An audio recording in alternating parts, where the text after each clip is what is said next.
UK food industry expert, and Mr. Ron David, business advisor at Export TT, Trinidad and Tobago's national export facilitation organization.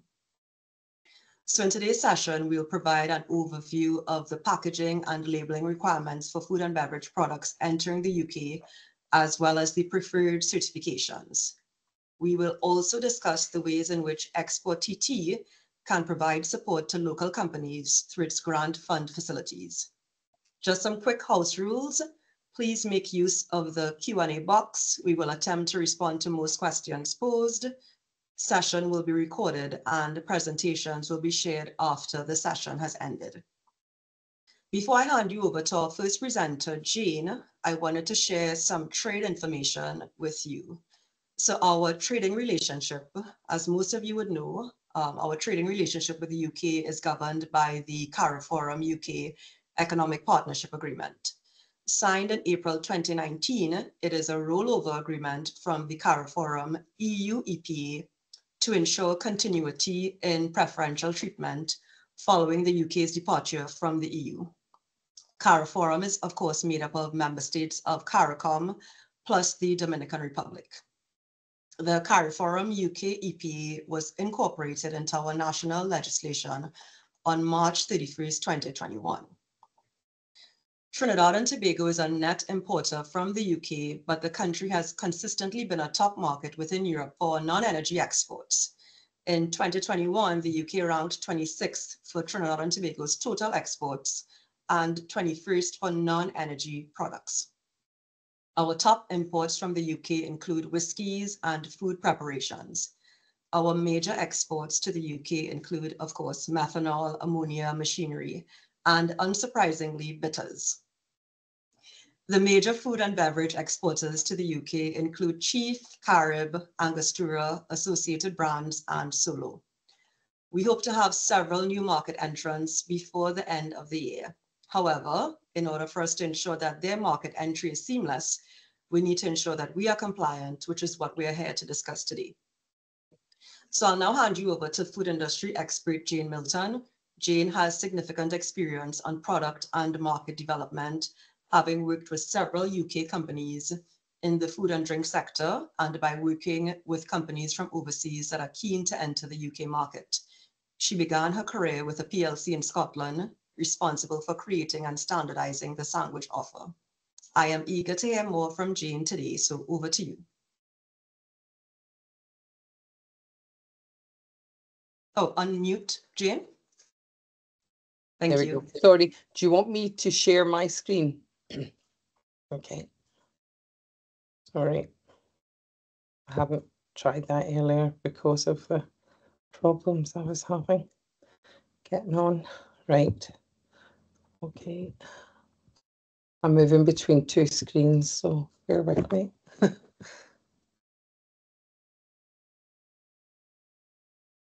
And the second screen goes in reverse to the first one.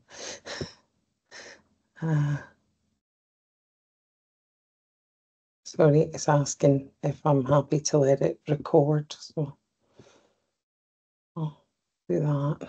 Right there. Microphone's been disabled. Right. Sorry. No. No witness.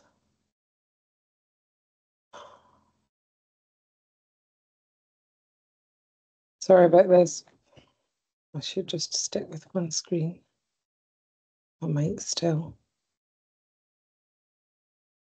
No. Sorry, I had thought that you were going to put up the screen, so I had failed. Want me to share it, Jane? Let me go ahead and share it now. If you wouldn't mind just this time, and then we'll fix it. Yeah. The next one. No So problem. Go ahead and do that now. Yeah.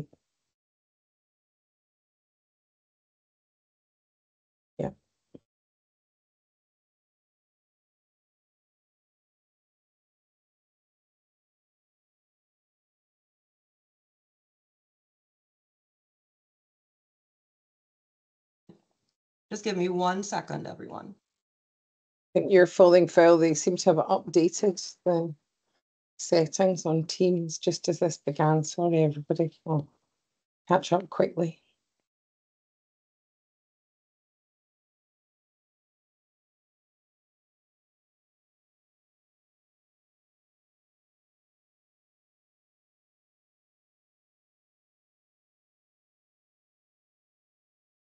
Great. Okay.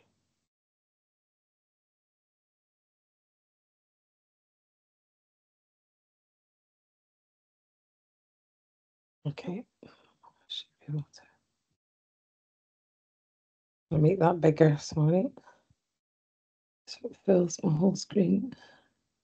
I think, Adana, you need to do that. You need to click on the larger version of it to enlarge it. I don't have control of the screen.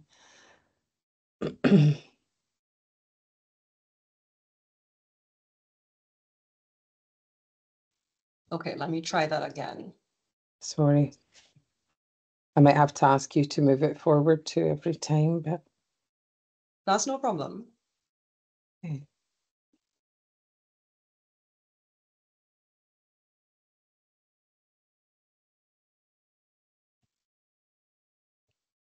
And you just click along the bottom of the screen where the little icon is to make it the full size, just that one. It's not letting me do that, I'm afraid. So we just get one slide up at a time.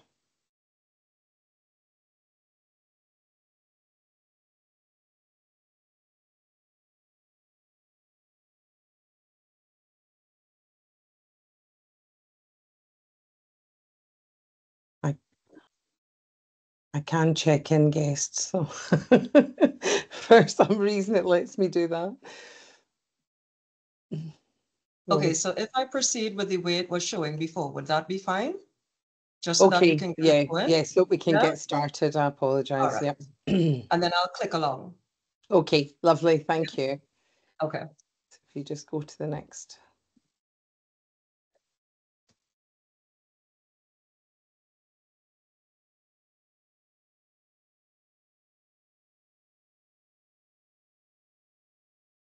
Sorry, I'm not seeing it yet.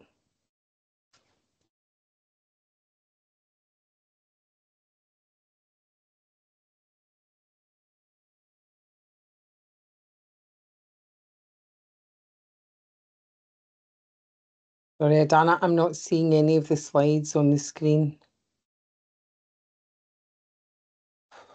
Give me one more second. Okay, sorry.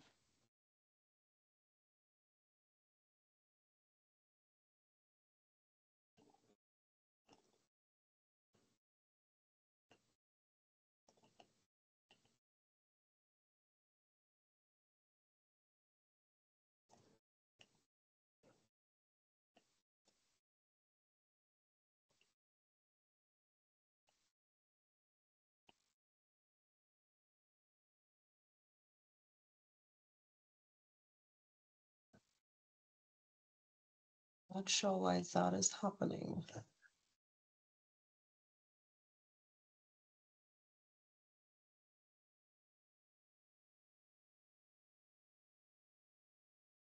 I'm gonna try one last time. Okay. Sorry, people, it keeps not names of people.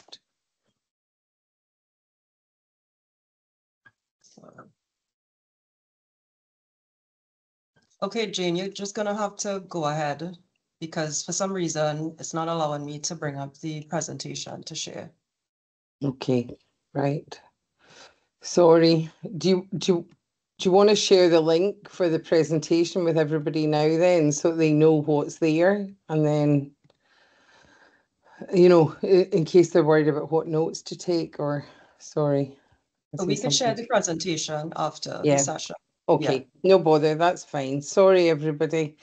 That's a first day glitch, unfortunately.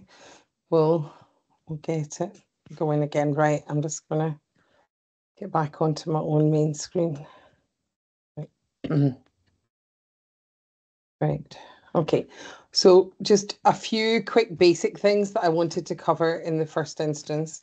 And then we're going to look at labeling standards, some things on nutritional labeling that I know very often trick people coming into the UK, a little bit about some of the certification, a small bit amount about pricing strategies and margins today, just to prepare you really for the next session, and then some things that will help you make your product stand out in the UK market. which is quite a developed and quite aggressive market in terms of food and drink. So it's a good market to be in, and a lot of people want to be in it, but there's a lot of competition because of that. So these are just so that you have some links that we can share with you. So obviously, Adana has already said about the EPA. So although we're now on a in the UK, separate from the EU, there is that clarification that it will carry over, and it has stayed almost exactly the same, as have most UK food laws just now. For the moment, we tend to have just adopted the European one, so there's no major changes in things at the moment. I've put a link here to importing goods into the UK. It's a checklist that will appear on the slides when you get them, and you can click through, and it tells you what you need to consider, what number, EORI number that you need on things, that you need a GB one, not an EU one, and just explains some things. And the reason I've put the link there is it keeps getting updated. So at the moment, it's good to have that version of it, so that you can constantly check the updates. I've also got a fact sheet of UK government statistics, some of which I think are very similar to those that Adana has just shared with us, on the government statistics. Now, the government statistics for export and import from Trinidad and Tobago, as it happens, update every month or every year on the 18th of July. So they're due to update on Friday. So again, I've put the link in. That link will automatically give you the new statistics. And it means that if you were quoting any of those figures to anybody, you would be absolutely bang up to date, because they will just have changed again. So that's useful to be in at the beginning of a year of new statistics rather than coming in at the end of it. Labelling standards. Sorry, this is really quite difficult because I was going to click on all these links to show you them and I can't. So I'm now on a new slide called Labelling Standards, and it tells you the main legislation on packaging and labelling. It talks about country of origin and what they mean by that. So if you're importing other items, what you can claim as being a UK product, a Trinidad product. You know, it depends on the percentage of the materials used in it that are coming from Trinidad and where else you're sourcing them from. So there's clarification on that. And a lot of information from September 22, when they updated food labelling guidance, all about giving food information to consumers. It's really to make it easier for consumers to understand what they're getting.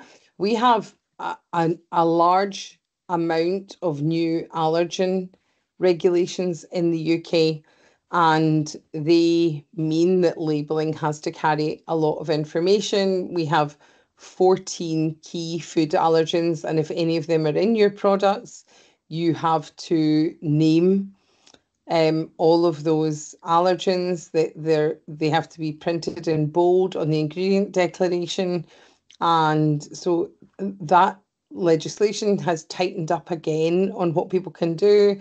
A lot of things that were exempt before have now been included in it. So I've included some information there that will help you on that. And food labelling and packaging, organic food labelling and advertising too. We've had some changes in organic now. There was a lot of food coming into the UK that was labelled as organic or had organic in the name of it. And now they will no longer allow that unless every stage in the process has organic certification.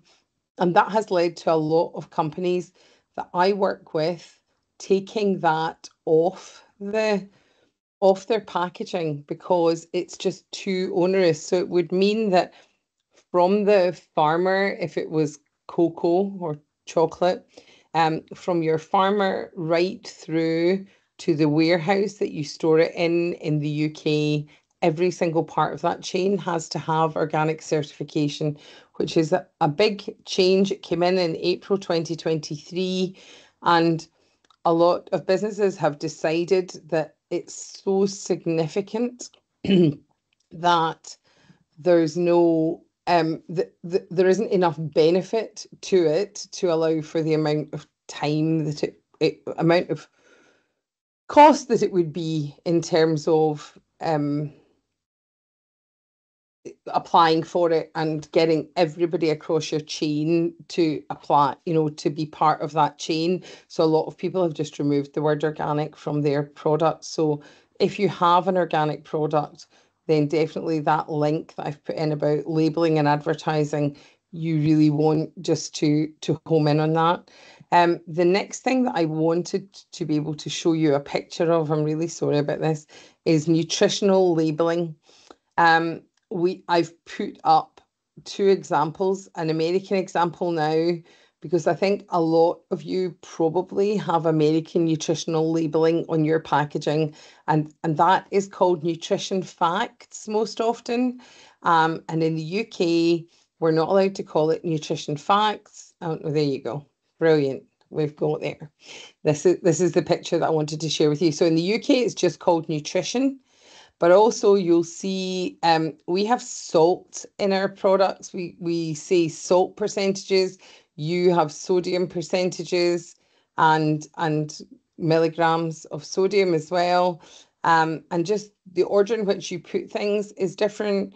You can display calories in kilojoules or kilocalories, and in the UK we have to do both, and the kilojoules has to come first, although everybody in the UK uses kilocalories and refers to them as calories. So that often causes a lot of confusion and just odd things, differences in spelling of words like fibre and things like that. If you're having to put UK nutritional labeling on your product, which you will, because everything now in the UK needs nutritional labeling on it. It used to be the only things you were making health claims on did, but everything now has to have a nutritional label on it. And so for retail, so if you're doing that, you may as well spell everything the way that UK consumers spell it, because it will make it easier for them to understand what you're saying. Another big change since we came out of the EU is that every food product from January 2024 that is sold in the UK has to have a UK address on the product. Now, that sounds like quite a simple thing, but it is amazing how difficult it has made it for people, for instance, to send samples to let distributors see. You really need to have a UK business address on them, or you end up getting problems at customs. So it's certainly something to be aware of. And we've been sending a lot of samples in for a set of food and drink awards from a number of countries outside the UK. And I have told those businesses all to send their samples to me and to put my name on the samples as the food business operator. And then I've submitted them for sampling into the awards. But it is causing problems both ways. And so I think there will be some tightening up of that rule, some clarification of it to make it easier. But at the moment, if you are sending samples to distributors and things, be very careful that you're only sending small amounts, so it doesn't look like you're trying to send a whole case of something and call it a sample. Make sure that you fill in all the customs declaration forms. A lot of things are getting stuck at customs. So you need the right EORI number, you need the right commodity code. And ideally, even if you're sending samples to somebody, I would ask if you can over-label them with their address on them, just to try and smooth your way through customs. Can we go on to the next slide, please? Oh, have you tried to change that on? Sorry. I don't know if you can. So the next thing is to talk to you about certification. Sorry, look, I just come back onto my own screen. So the most recognized certification that is applicable for overseas products coming into the UK is BRC, or what it is now called BRCGS, which just stands for, is the British Retail Consortium, who got together and agreed what the standards were for the UK. And GS means Global Certificate. So this is the standard that a lot of UK businesses operate to. So if businesses in the UK want to get into supermarkets, this is the standard that they follow. It was asked for to stop individual supermarkets all having their own standards and businesses that were supplying multiple people being pulled in different directions by everybody. In the UK, for smaller businesses, there is also a system called SALSA, which stands for Safe and Local Supplier Accreditation. And it's kind of the stage before BRC, but as it says, it's local. And so it is not something that international businesses are eligible for. So if you're dealing with smaller specialty food distributors and people like that, they will often look at all your other systems, your HACCP systems, ISO, those sorts of things. But if you're wanting to deal with the bigger supermarkets, they very often wouldn't get insurance to sell your products unless they had BRC. And there's a big jump between ISO and BRC. And I've been working a lot overseas, trying to help overseas businesses bring products into the UK. And so a couple of years ago, we did a big comparison piece between the two to see if people had ISO, how much of a jump it is. And the easiest way that I can explain it to you is ISO tells you what the systems should be. BRC requires 3 months fully completed records to be submitted as well. So they are making sure that not only do you know what the system should be, but you are using it on a daily basis. And that's why it's quite a big jump to get people to accept an ISO standard, which just shows what the process should be in preference to a BRC one, which will give hard evidence of paperwork to prove that you've been following that system, or digital paperwork. And that's what they audit when you get your certification. So that makes it easier for retailers to get products in without having to come and do international factory inspections and things. So if that is your target market, the bigger supermarkets, then it's worth looking at what the BRC standard for your product, for your category of product would be. I've also put on this slide organic and certification, and I've put 2 links, one to the Soil Association, which I've spelt wrongly, I can see. No, I haven't actually, sorry. So one to the Soil Association, which is kind of the best known standard for the UK. And so a lot of people tend to pick it. And the other one is called Organic Farmers and Growers. More than a third of people in the UK now who have organic certification do it through OF&G. And you can get people in Trinidad to come and assess you for that. You know, there are regional certification bodies for all of these things. The big difference, and why a lot of producers that I work with would go for OF&G over Soil Association, is that OF&G charge you a flat rate to use their system, and the Soil Association rate is based on your turnover. So as a big business, even if the amount that you're exporting or the amount that is organic is very small, they're taking it on your entire business turnover. And so it can become very expensive, and it always goes up. Whereas with OF&G, it's a flat rate that you pay. and you'll always know how much at the beginning of each year you're going to be paying, so you can work out your margins and things counting in that OF&G figure, and it's much easier. So that is why I believe that has become a popular certification in the UK, because it can work out a lot less expensive. So I've put the links in for both of them so that you can have a look at that and find out about it. I wanted next just to touch very lightly on something that I know causes a lot of confusion for people: markup and margin. And what we are talking about when we're dealing with distributors and retailers is margin.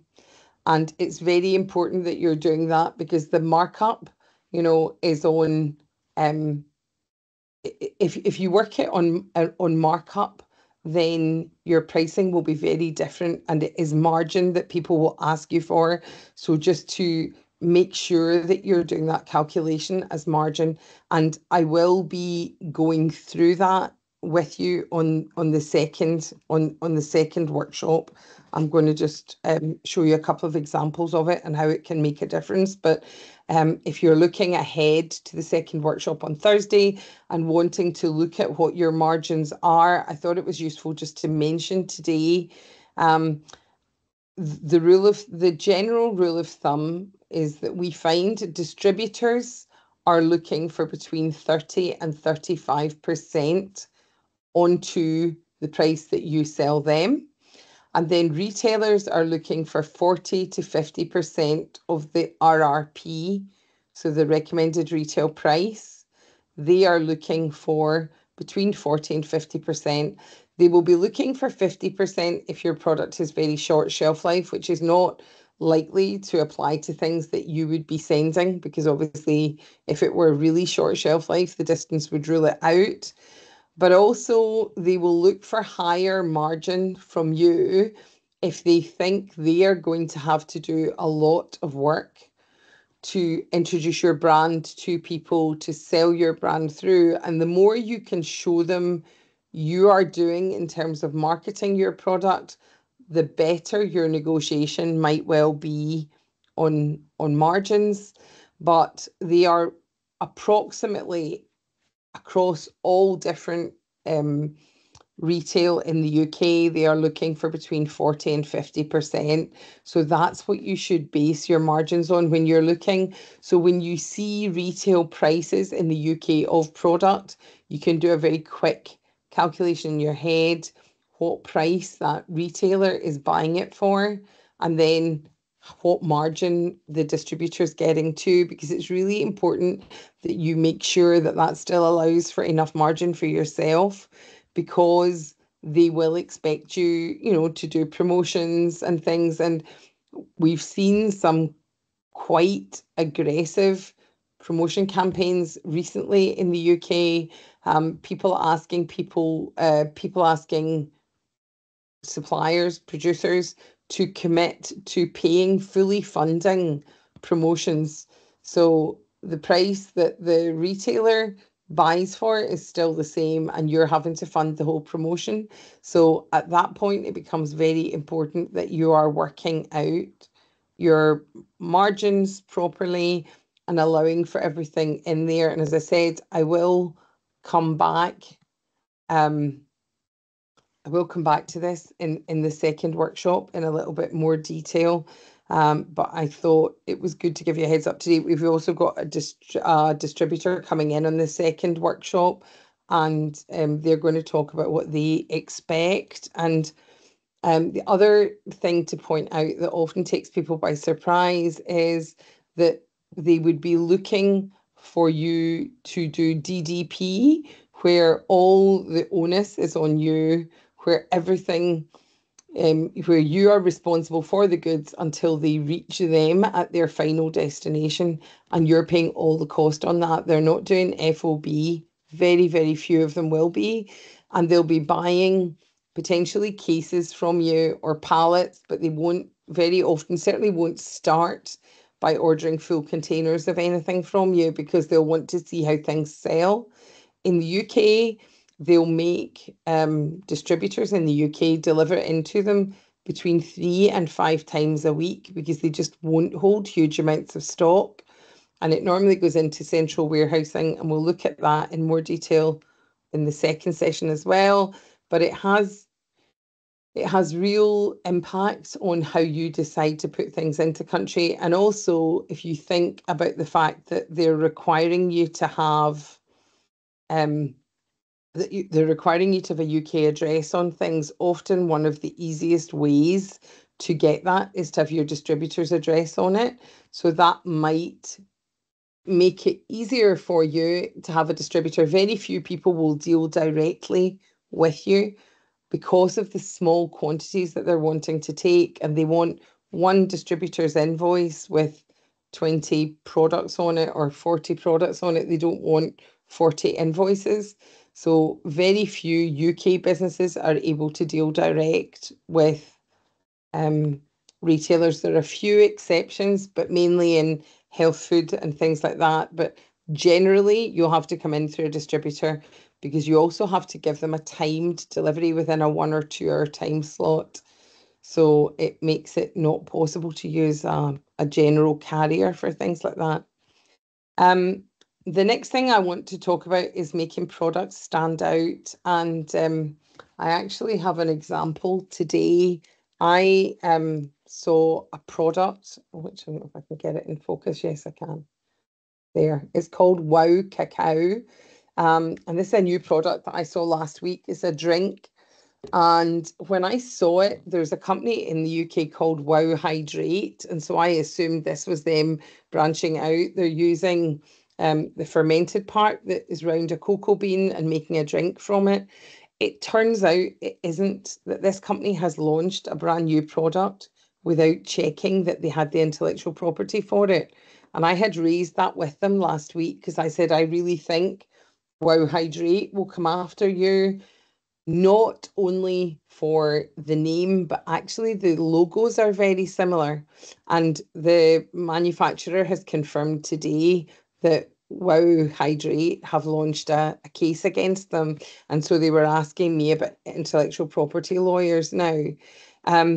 They've only been going, that brand's only been going a couple of months. They went through a big branding agency. They rejected several names that they already knew were in use, but they didn't, neither they nor the agency checked any intellectual property registers. And it's amazingly difficult to come up with a brand new name for something. And so it is massively worth going through somebody. We can recommend intellectual property lawyers to any of you. And they will have a half-hour discussion with any of you for nothing and very quickly do some searches and point out whether or not your product is likely to be able to be used in the UK. I had a Tunisian client whose business name was their family name, and they thought that they would be okay then to use that name in the UK. And when we did a search, we discovered that Haribo, the sweet company, had patented their name in the UK and Europe. And so we had to come up with a different name for this brand to bring it into the UK. So it just needs checked because there's no hard and fast way to know if it's going to be acceptable or not. And the other thing is that you need a legal description of your product, and there are a list of what these are. And so again, if you're printing packaging or overprinting packaging to make it UK legal, make sure you've got the correct legal description. There are some unusual anomalies. A chocolate brownie has to say the word chocolate cake on the packaging. And I mean, anyone that loves a brownie knows it's not the same as a chocolate cake, but the legal category that that product fits into is a chocolate cake. And so they have to say that. And there is a legal description of every product. And often words that people would use like superfood are not legal. And so you're not allowed to use them. And you will see products in the UK with words like that on them. But normally what they've done to get round it is that they have moved the name, they've moved their company name and put the word superfood into their company name to try and get them around it. If you are looking at where your product is going to sit in store, give thought to the attributes that your product has, and so where it's likely to be. Is it a condiment? Is it a cooking sauce? What is it that people will use it most for? And then approach those, pitch into the right part of the market to give yourself the best chance of getting clarity on where you should be. So we have a seasoning client who makes a seasoning that is used on vegetables, and they are desperate to have their seasoning put in vegetable sections in supermarkets, which is not something that often happens here. It happens in Mexico where the product sells most, but it doesn't happen as much in the UK. And we've been 2 years trying to get them into retail because they are determined to go in that section. And they've been offered the chance to go into seasonings, and they've also been offered the chance to go into the category that would be called world foods, which just means food that is imported and that isn't commonly consumed every day in the UK, which I personally don't always think is the best place to be, because it pigeonholes you as an ethnic producer sometimes, not as a mainstream producer, and it can be a very seasonal place to be. And the other thing is that if your product sells well in the ethnic section, even if the main buyer then wants it in their section, it's very often difficult to get the ethnic buyer to release your product from their section. So we try as much as possible to pitch products into the mainstream categories in store. But it means that you need an image on the front of the pack or an image on the back that will tell people exactly what it's used for. If it's not something people are familiar with, they need simple recipes and things like that, which can be done by QR code on your packaging. They don't need to be printed onto the packaging, which can allow you to do different recipes and things in different markets. But it's very important that you give people confidence in buying your product. And I think people in the UK, I say, don't cook very much, and I think it's true. And so they expect a lot of information on packs to guide them, because a lot of them don't really have the skill set to pick something up and know how to use it. So you probably have to have more information on a pack than you would have. And if you're looking at a particular type of product, then if you can email me afterwards and tell me, I'd be happy to try and find an equivalent pack for you in the UK so you can see the kind of information that they would give you. Price is important because possibly if you're bringing your brand in, it's not going to be as well known. And so often distributors and retailers see your product as a loss leader, something that they can bring in at a cheaper price. So again, explaining the attributes of your product, the quality of your product, all the other processes that you've gone through with it are key to getting the best price possible for your product. And you've obviously added on all the distribution, all the logistics of getting your product to the UK. And if that takes a number of weeks at sea, then from the day it's ordered till they receive it, you're not getting your money until they've actually got the product. That's when the number of days they'll pay you in starts. So you want to make sure that your product can pull through and will sell well in country. And in workshop 3, we talk about things like awards that you can go for that are recognised in the UK, which again, if your brand isn't well known here, just give people an idea of the quality of your product and allow you to push for better pricing in the UK. Another way, obviously, is to produce private label product if that's what you want to do. But again, often the margins are less on that. So for you, because the retailer will take all the promotional cost on that. So you need to be confident about your own pricing and then defend your corner well, and tell them how you're going to help market your product too, so that they understand that, because a product can easily get on shelf, but getting it to sell through, they have sales rates that they'll normally tell you in bigger stores what their sales rates are. And if your product doesn't reach those sales rates, you can be out within 2 months. So you could be left sitting with a lot of stock in the UK that's losing shelf life immediately until you find another retailer to take it. So often you're better to go into the specialty food section. You would call it specialty. We call it speciality in the UK. It has one extra I in the word.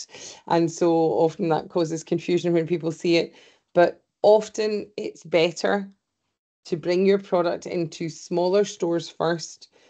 Mainstream stores, convenience stores, and small, what we call farm shops here, which is a strange concept because they're not often on farms, but they're just small independent stores that sell a range of things: food, drink, sometimes some clothing, a whole range of products, a very difficult category to describe to somebody, but they're independent shops or small groups of shops.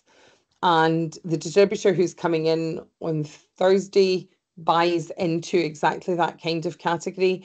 And in those kind of stores, they will have lots of sampling sessions that you would support in terms of giving them stock for, but you won't be charged for them. The supermarkets will charge you to sample your product in store, which is ironic because it helps them sell more. But they also sometimes will sell you your product at full retail price to sample. So you really have to know. So I always think you're better to build your name and your reputation in some of the smaller independent stores where they will get behind you more and support you more. And then I've put in a link to a toolkit that is on our website. We have a range of these things that we call business growth toolkits, and it's a number of links of bullet points about entering the UK as an overseas supplier, things to watch, what you need to know, just understanding how that people expect things to come DDP, that they're not going to be looking to take full containers initially. And a good point I heard somebody make recently, quite often because of that, people want to put big minimum order quantities in so that they can amortize the cost of logistics across a number of, a bigger product, a bigger amount of the product coming in. But the problem with that then is if the retailer or the distributor has to place a very big order, as soon as one product in your range sells out, they're probably going to have to wait quite a long time out of stock before they can afford to bring in a second bigger order. So certainly in the early stages, if you can do mixed pallets and smaller MOQs, although it is more expensive for you, have an understanding with them that you'll do that for the first 6 or 12 months to help them establish sales, that you'll work with them on promotions, that you will support them with social media, which is massive in the UK for retail brands, Instagram and TikTok. And the great thing is it's very affordable for smaller brands to do too. But having an active social media account, being active in sampling, attending consumer events in the UK that aren't aligned to one particular store, where you can support and sample your products and sell your products directly as well to get your name out and make your product stand out. And also most distributors run their own customer days and things. And again, although it might look like another cost, it's worth supporting those things because you can really pull your product through. And then my final slide just has my contact details on it. Sorry, I'm on the wrong screen myself. Yep, it has my Instagram and my email and my LinkedIn so that you can connect with me and ask more questions specific to your product. I would also say look at what we're going to discuss in the other two workshops, because it may well be that what you would like to ask will be covered by that. But I think I'm going to come off now and let Rowan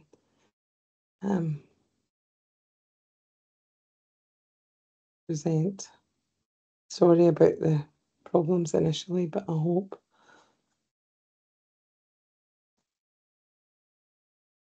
Okay, Jane, I think your presentation was extremely comprehensive. I think our manufacturers have a lot to think about, from all of the certifications, BRCs, OF&G, all of the regional certifications as well. I think you gave us a lot to consider. So now I'm going to hand it over to Rowan. Rowan.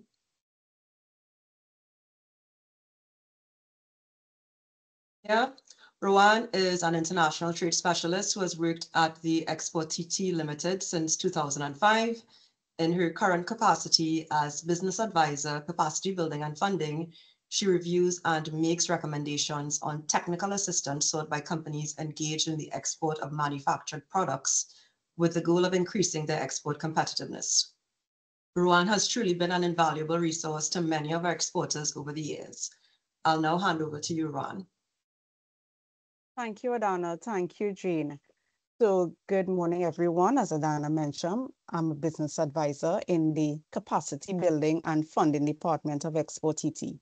And I'm going to touch today on two of Export TT's grants that can assist you with the cost of doing some of these labeling and packaging changes that Jane mentioned, and also getting some of these certifications, such as the BRC that she spoke about. So I'm going to take off my camera now and share my presentation.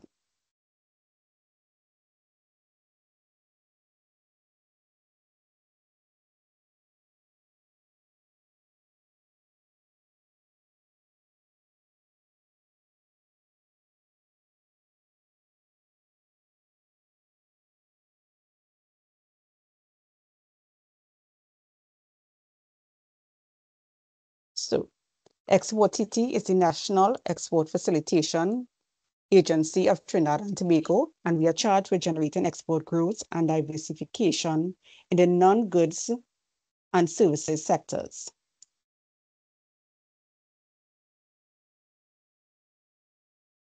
Our objective is to develop a sustainable and diversified export sector for Trinidad and Tobago. The first fund I'm getting into is the Labeling and Product Testing Fund. The Labeling and Product Testing Fund facilitates product testing, product modification, packaging modification, and labeling redesign for Trinidad and Tobago manufacturers. These changes would be required to meet export market preferences or requirements. So the requirements are the things that the laws need, such as what Jane mentioned, to include the allergen information, to take away the organic food labeling and things like that, right? So preference is based on what a distributor is asking, and requirements are what the laws of the land need. This fund will cover 75% of the service costs to a ceiling of 80,000 TT dollars. And this fund is paid directly to your supplier. The supplier can be someone local or someone in a foreign country. And a company can apply more than once until they expend the $80,000.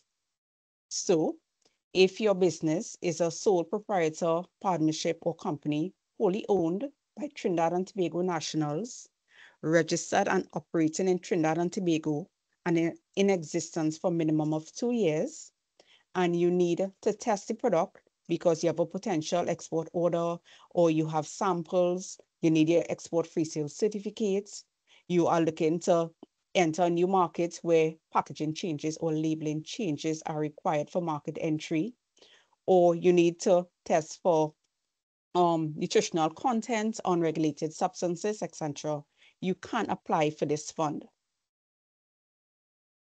The documents that will be required are an application form, which is available on Export TT's website, a business plan with an export plan as a component of the document, invoices or quotations for the service that you require, a bank statement, which shows that you have the funds available in your bank account to pay your 25% of the cost, your registration documents, and the buyer correspondence or the market requirements to justify the service that you're doing.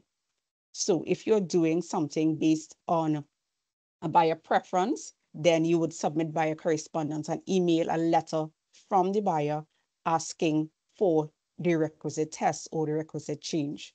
Or if you're doing something based on market requirements, then you submit a link to the laws of the land or a link to the standards that's applicable for that particular product. And the process for applying for this fund is you complete the application form. It is sent to an external committee to Export TT to evaluate the application. So once the committee receives the application, they will take approximately 5 days to review, and they meet twice a month on the 2nd and the 4th Tuesday of every month to evaluate the application. At the end of that meeting, they will make their decision, whether it's an approval or denial, and that decision is shared with the company within 2 hours of the meeting. Once it's approved, the company will now enter into a contract with Export TT, and after the contract is signed, they would then pay their 25% to their supplier, apply to Export TT, and Export TT will pay the remaining 75% to the supplier. After that, there's a reporting requirement that Export TT requires, because we have to see that the funds that you were given through the grant, how it worked for the company. So what is the impact of this grant that you received on the business operations? And the second fund I'm getting into this morning is the International Certification Fund. And this is a fund that can be used to assist with your standards such as BRC. So the International Certification Fund was established to assist manufacturers or exporters in achieving international certification in food and beverage and other product compliance with the aim to meet the quality and safety standards of international markets and franchises, reduce the quantity of imported goods that can be produced locally. So that's if you're applying for import substitution, and to boost the production of non-energy exports. So the ICF will assist with the following costs: certification costs, building capacity in the conduct of standards audits, inspections, and/or the implementation of the process of certification, the acquisition and operation of specialized equipment required for the adoption of standards, infrastructural modifications to comply with standards implementation, and auditing costs. So a point in note in all I said there is that the certification that the company is applying for must be relevant to the company's product offering. So you can't be in the construction field and applying for standards for the food and beverage industry. Also to note that in order to access, for example, auditing costs, you must be applying for a certification. So to apply for anything from B that's listed from B to E, you must be applying for E, which is the certification. So who is eligible to apply? Sole proprietors or partnerships or companies fully owned and operating in Trinidad and Tobago, firms that demonstrate the potential to develop a sustainable export base, firms established and in operation for a minimum of 1 year, firms engaged in the production of non-energy exports with export sales of less than US $4 million per year, or firms contributing to import substitution with a sales turnover of less than 25 million TT dollars a year.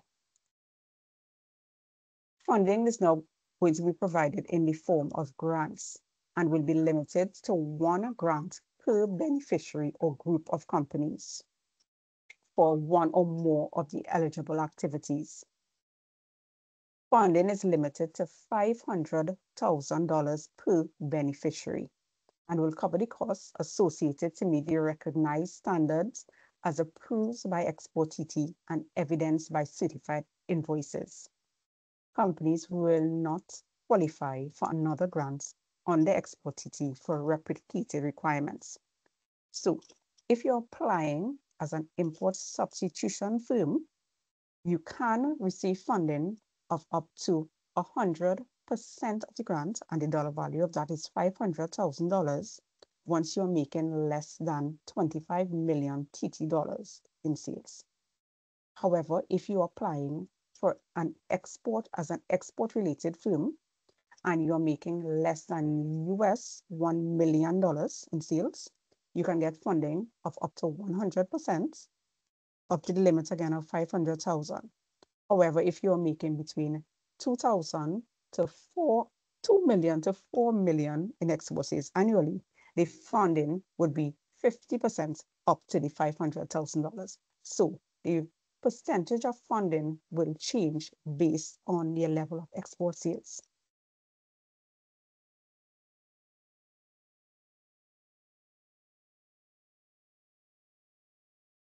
And applicants will be assessed based on the quality and the completeness of the documentation submitted, the level of export orientation or import substitution, and the impact of the funded activity on the future export growth of the firm, and the overall impact on the domestic economy.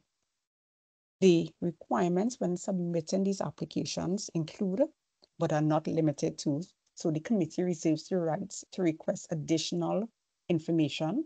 So you submit your application form, your business plan, your audited financial statements, your business registration documents, company NIS certificates, documentary evidence that the company can pay its portion of the fund, and property tax and police certificate of character. That's just a list of some of the requirements.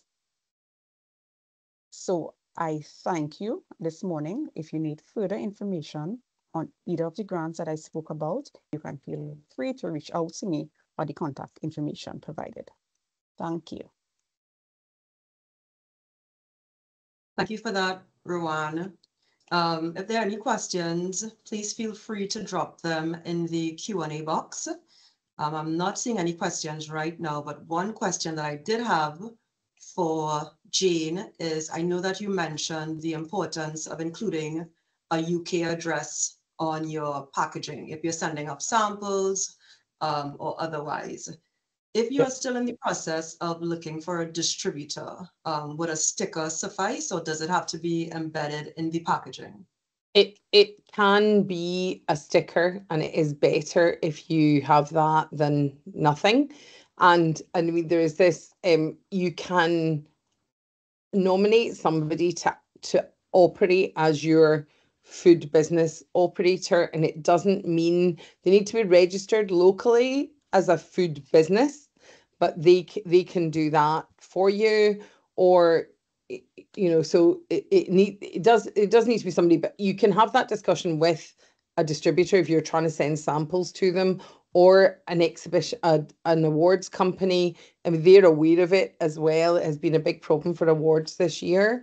So, they may allow you to use their name, but certainly also making sure that you have your EORI and things. But having a UK address on it will make it simpler if you can. But I have an instance of a manufacturer who makes tins of sweets, and so their order numbers, the number they need to get printed of tins is enormous compared to the amount of stock. So they are going to over label But even then, they also want to have 2 or 3 different distributors. They don't want to commit to one distributor.